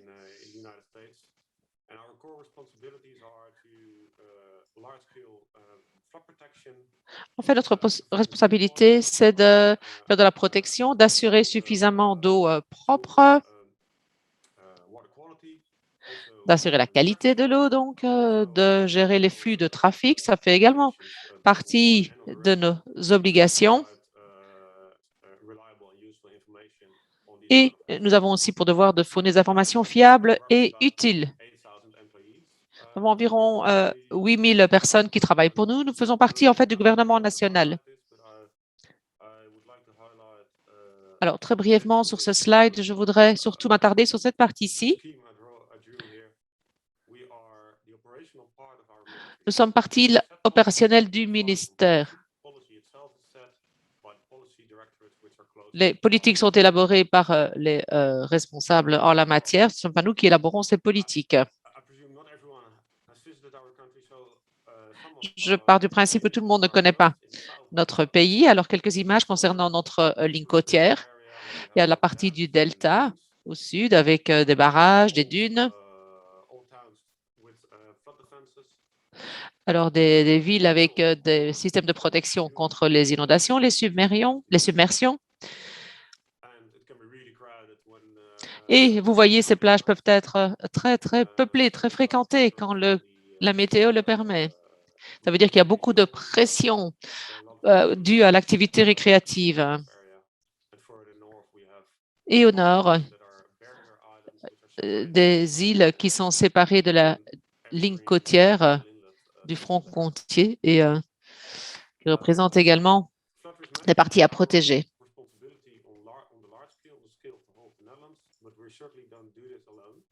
Alors, bien sûr, nous n'agissons pas seuls. Nous collaborons avec les autorités d'eau, de la gestion des eaux. Alors, voyez, il y en a 21 réparties sur l'ensemble du pays. Alors, celles qui apparaissent en bleu foncé sont celles avec lesquelles nous collaborons le plus. Alors, peut-être vous avez déjà vu cette image, l'image des Pays-Bas. Donc, l'eau et la terre. Tout ce qui est bleu est en deçà du niveau de la mer. Et il y a une légère élévation. Donc, ce ne sont que des sédiments, pas de rochers, pas de roches, vraiment des sédiments glaciaires et éoliens pré-Holocène. Donc, ça remonte à il y a longtemps. Et à quoi est-ce que ça ressemble sur Terre? Voilà à quoi ça ressemble. Nous avons des digues avec, vous voyez, des maisons, des toits de maisons qui sont quasi en dessous du niveau de la mer.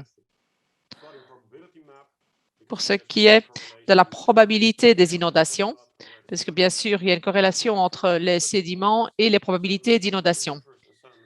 Donc, certains sédiments viennent de la rivière, des rivières, d'autres de la mer.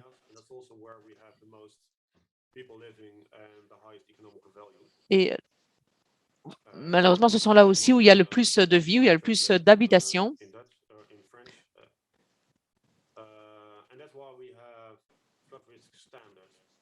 Et donc, nous avons des normes relatives au risque d'inondation.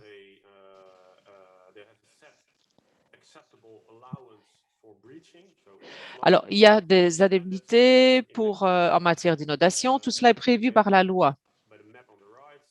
Vous voyez sur la carte à droite, on fixe les probabilités et le types de protection autorisée. Et les dunes ont toujours fait partie des systèmes prévus pour relever le défi des inondations. Je vais vous donner un exemple. Et voilà un endroit près de La Haye. Toute l'étendue a une probabilité de brèche ou d'inondement.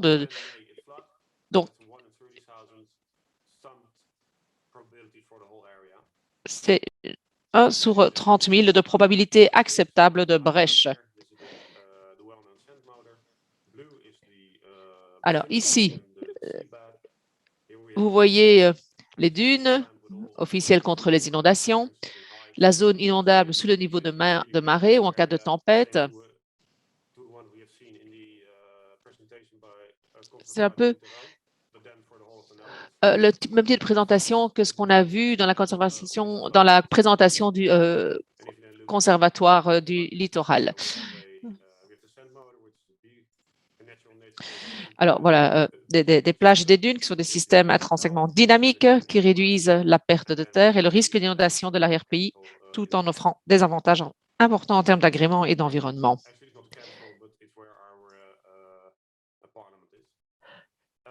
Alors là, ce n'est pas la capitale, mais c'est là où se trouve le Parlement. Ce que vous voyez, c'est une carte de 1611.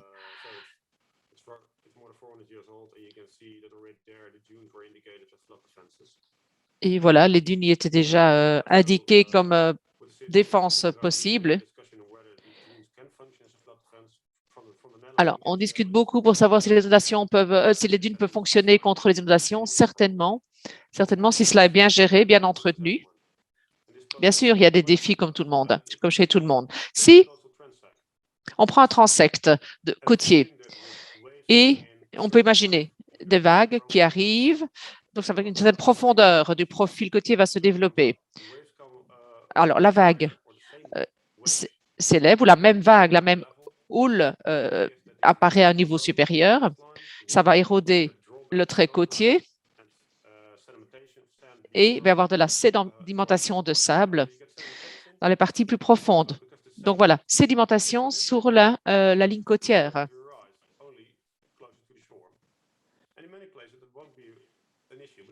Alors, la plupart des cas, ce ne sera pas un problème, mais chez nous, ce sera un problème vu notre niveau d'habitat. Donc, on peut reproduire le même profil à un niveau plus élevé. Et c'est ça que nous sommes en train d'étudier. Bien sûr qu'on a l'érosion sur notre ligne côtière, ça on le sait depuis longtemps. Ça, c'est au milieu du 19e siècle. Vous voyez ici la ligne des dunes. Et vous voyez l'érosion qui s'est produite en quelques années. Érosion jusqu'en 1990. On a commencé à recharger avec des sédiments pour freiner l'érosion. Et donc pouvoir maintenir ainsi le trait côtier là où il se trouve aujourd'hui. Il fallait vraiment faire cela parce que l'érosion est une véritable menace. C'est pour ça qu'on fait de la protection côtière avec des sédiments. Ce système est un bon système pour s'adapter à l'élévation du niveau de la mer. À long terme, la seule manière de rendre cela pérenne, c'est d'avoir des sédiments qui s'élèvent au-dessus du niveau de la mer.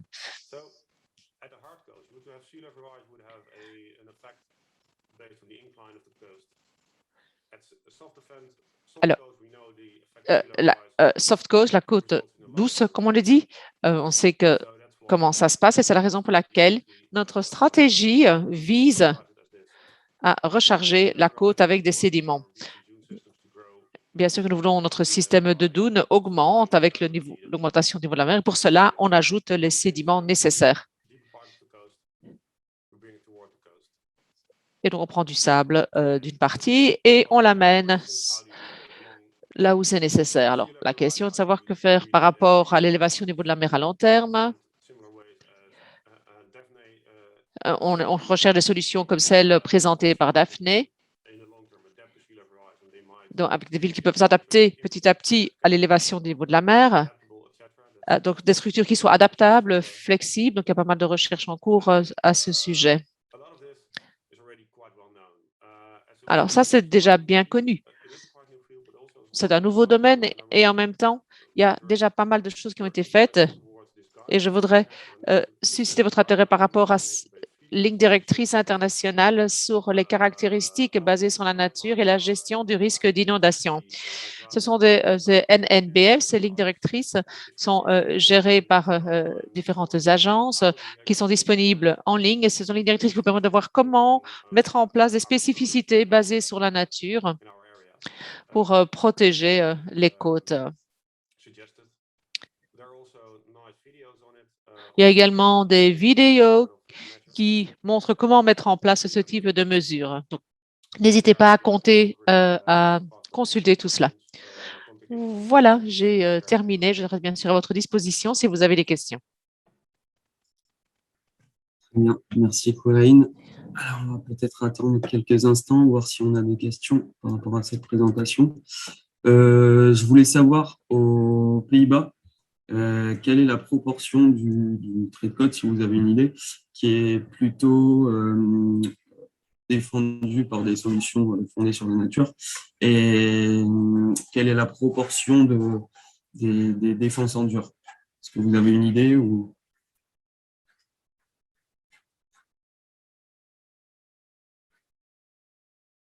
Yeah, it's good. That was a good question. Oui, c'est une bonne question. Depuis 30 ans, sur la côte, il y a une politique qui veut qu'on utilise des stratégies sable, donc utiliser le sable comme mesure de protection. Ça fait déjà 30 ans qu'on met cela en place. La dernière décennie, quand il y a eu besoin de renforcement, souvent c'était des solutions hybrides. Sur la côte, je dirais que c'est 90% le long des cours d'eau. Et il faut en général combiner plusieurs choses parce que c'est difficile de faire de la protection contre les inondations en utilisant uniquement des solutions basées sur la nature. Il faut toujours en même temps des mesures dures, des digues, ce genre de choses. Donc, en général, c'est plutôt un mixte. Mais quoi qu'il en soit, on laisse quand même la possibilité à ce qu'il y ait des plaines inondables.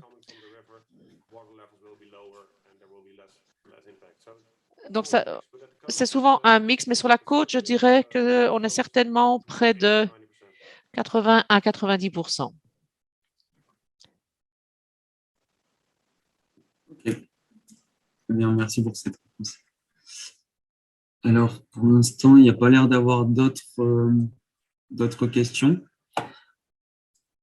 S'il n'y a pas d'autres questions, merci Coraline d'abord pour la présentation et cette réponse. Alors, je vais essayer de synthétiser un peu ce qui a été dit pendant ces présentations. Alors, pour essayer de synthétiser, on a vu au cours des présentations que les approches, elles étaient différentes selon les pays. Par exemple, on a vu qu'en Angleterre, les collectivités locales, elles avaient plus de pouvoir dans la gestion de leurs traits de côte, alors qu'en France, la stratégie était plutôt globale, avec moins de marge de manœuvre pour les collectivités, même si la situation est en train d'évoluer dans le bon sens. On a vu également que la prise en compte de ces solutions fondées sur la nature était différente selon les pays. Et par exemple, là où en France, ces solutions sont plutôt considérées comme effaçables pour le moment, elles sont privilégiées en Belgique et même considérées comme plus efficaces que les ouvrages anthropiques aux Pays-Bas. Mais justement, par rapport à ça, on a vu, par rapport au contexte français, que la situation était en train d'évoluer et que même si ces solutions fondées sur la nature, elles n'étaient pas encore exploitées pleinement, on a vu que l'amélioration, elle était en cours, notamment via les outils mobilisables, donc les outils réglementaires, et aussi via les financements. Et on a pu le voir notamment via le projet Adapto du Conservatoire du littoral qui permet d'expérimenter et d'évaluer l'efficacité de ces solutions fondées sur la nature. Alors maintenant, on va répondre aux questions un peu plus générales. Si vous avez, n'hésitez pas à les poser dans l'onglet Q&R. Et surtout, n'oubliez pas, avant de partir, de répondre à la question qu'il y a dans le sondage, dans l'onglet sondage. Alors là, il reste une question. En France, I can answer Bert's question, but I'm not sure whether it's also posed Je peux répondre à la question de Berthe, Oui. mais je ne sais pas si elle est posée à l'ensemble du groupe ou pas. C'est une question concernant le fait de savoir s'il y a une consultation publique sur les stratégies nationales et dans quelle mesure est-ce que le public est informé. C'est une excellente question. Je voudrais vous donner un exemple. La stratégie nationale est revue toutes les 7 à 10 ans. Alors, nous avons un programme nature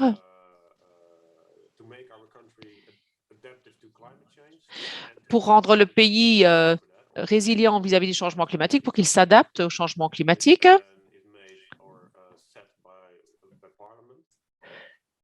Différentes choses proposées par le Parlement. Alors, le processus du programme Delta, élaboration de nouvelles politiques, tout cela fait l'objet d'un processus complètement ouvert. Les rapports sont publiés, disponibles au public. Il y a un symposium Delta par rapport au Delta. Donc, n'importe qui, enfin, qui veut peut participer, interagir. Ça, c'est ce qui se fait en amont. Et une fois que les politiques sont là, les stratégies sont là, définies, à ce moment-là, ça fait l'objet d'un processus de participatif grâce auquel tout le monde peut faire part de son avis, tout comme par rapport à n'importe quelle autre politique. Et après cette consultation, le Parlement définit la politique. Donc, tous les 5 à 6 ans, il est possible de participer et d'interagir en tant que partie prenante publique ou privée, entre parties prenantes publiques et privées. Voilà, j'espère que ça répond un peu à la question. Merci Colin. Il restait juste une question un peu plus générale sur, il me semble que Tony Duroudier voulait répondre. Existe-t-il en France un recueil présentant les différentes typologies d'opérations pouvant être qualifiées de solutions fondées sur la nature?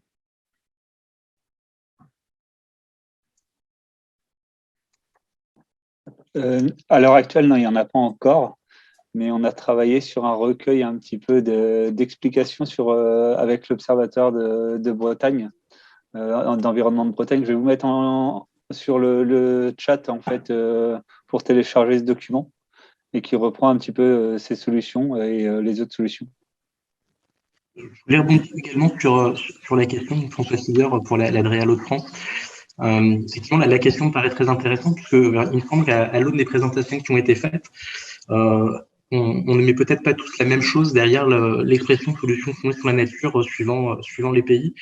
Finalement, j'ai l'impression que en Belgique ou dans les Pays-Bas, par exemple, les solutions fondées sur la nature désignent notamment tout ce qui va être rechargement de sable, ce qui veut dire que on voit sous cette expression-là des solutions qui s'inscrivent dans une stratégie de fixation du trait de côte, en maintenant du coup le trait de côte là où il est, en rechargeant les plages et ou les dunes. Alors que finalement, et je dis ça notamment à l'aune aussi de l'approche qui a été faite par le Conservatoire du littoral, dans l'approche française, enfin, en tout cas la compréhension que j'en ai, quand on parle de solutions fondées sur la nature au niveau littoral, j'ai envie de faire le parallèle avec ce qui se passe en contexte fluvial où, quand on gère des crues d'un fleuve, les solutions fondées sur la nature vont s'appuyer sur les capacités d'expansion de crue du fleuve, donc on va le laisser s'épancher, on va le laisser divaguer, etc. Et donc, si on transpose ça au littoral, une solution fondée sur la nature, c'est une solution où on laisse la nature reprendre ses droits, où on accepte aussi que la mer puisse éroder et regagner du terrain, et où on accompagne cette dynamique-là en travaillant assez finement, la présentation de M. Duroser l'a bien montré, sur l'évolution des écosystèmes et sur les services écosystémiques qu'ils peuvent prodiguer, y compris en matière de lutte contre les inondations. Voilà. Et donc, du coup, je pense qu'il y aurait peut-être effectivement des choses à regarder assez finement en matière de terminologie pour faire la distinction entre les stratégies de fixation du trait de côte, de recul, voire d'avancée, pour reprendre un petit peu ce qui avait été présenté par Madame Curie, et puis de mettre ça en regard d'une façon qui n'est pas forcément... l'articulation se fait de façon un peu plus subtile avec ce qui est solution dure et solution douce, et notamment rechargement. Donc pour moi, le rechargement, en fait, il est un petit peu à cheval. Si je peux me permettre, je suis d'accord avec Monsieur Philor. En fait, quand on va faire des rechargements massifs en sable, en fait, on va plutôt parler de lutte active souple plutôt que réellement de solutions fondées sur la nature. En fait, solution fondée sur la nature, pour nous, ça va plutôt comment on va accompagner le cordon dunaire à reculer, un petit peu comme on a la dune du Pilat qui progresse vers l'arrière des terres, en fait. Et du coup, comment on va permettre à nos cordons dunaires, on n'est pas tout à fait sur les mêmes problématiques que sur les Pays-Bas ou autres, où là, il faut... nous, on a de la place, en fait, pour permettre à ces espaces et à ces dunes de reculer si on n'a pas trop d'enjeux derrière. Et du coup, c'est comment on accompagne cette évolution des cordons dunaires et à reculer vers l'arrière, ou derrière, c'est dépolariser certains espaces pour recréer des zones d'expansion de crues maritimes. Donc, on est un petit peu différent. Et du coup, là, c'est comment nous, on renforce les espaces naturels dans la protection des biens et des personnes et participent au système global. Oui, tout à fait. Comme le dit aujourd'hui, on a de la place. Et c'est vrai que du coup, l'approche qui tend à se développer se rapproche finalement de l'approche présentée en Angleterre, c'est-à-dire qu'on serait plutôt sur composé entre le court, moyen, long terme, avec peut-être des solutions temporaires de fixation du trait de côte pour donner le temps de reculer, et en certains endroits, des stratégies de long terme qui viseraient plutôt un recul. Et des solutions fondées sur la nature qui, du coup, viennent accompagner, en fait, dans la durée, cette dynamique. Et du coup, sur le fil de discussion, je vous ai mis en lien en téléchargement, en fait, un document qui a été fait par Bretagne Environnement et du coup qui explique ces différentes solutions et les notions qui sont derrière. Ok, merci. Voilà, ce webinaire touche à sa fin. Juste avant de se quitter, normalement, vous avez dû voir la question sur le sondage qui a dû apparaître sur votre écran. Merci d'y répondre, c'est important pour le projet. Et donc voilà, je vais remercier à tout le monde d'avoir assisté à ce webinaire. Merci aux intervenants et je vous souhaite une bonne journée. Au revoir.